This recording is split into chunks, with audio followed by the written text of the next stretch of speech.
सगळ्यात चुकीचं कर्म कोणतं? कुणाचंही मन दुखवणं, एखाद्या व्यक्तीचं मन दुखवणं याच्यापेक्षा मोठं पाप नाही. दुसरं मोठं पाप मी बोलू शकते ते म्हणजे कुणालाही होप देणं, आस लावणं आणि नंतर त्या व्यक्तीचं ते काम न करणं ह्याच्या मोठं पाप नाही. आय रिअली फील दॅट की तुम्ही कधीही कुणाशी बोलताना फार केअरफुली बोला. एखादी व्यक्ती तुम्हाला आवडत नाही ना, तुम्ही बोलू नका. इट्स ओके, पण तुम्ही दुखवू नका.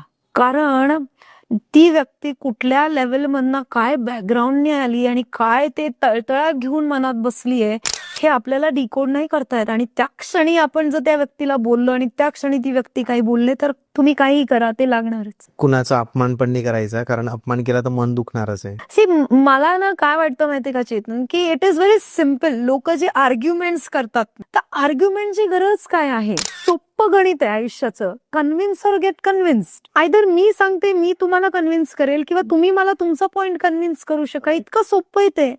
आर्ग्युमेंटचा विषयच येत नाही. मग हे का नाही आपण करू शकत आहे? करायला पाहिजे. आणि हेच आपल्याला समजून घ्यायला पाहिजे की आपले कुठला ग्रह काय पॉसिबिलिटी आहे. कारण आय टेल यू, आमच्या ज्योतिषामध्ये एक कॉम्बिनेशन आहे राहू आणि शुक्र. पूर्ण व्हिडिओ बघण्यासाठी YouTube वर जाऊन बँटर विथ चेतन सर्च करा.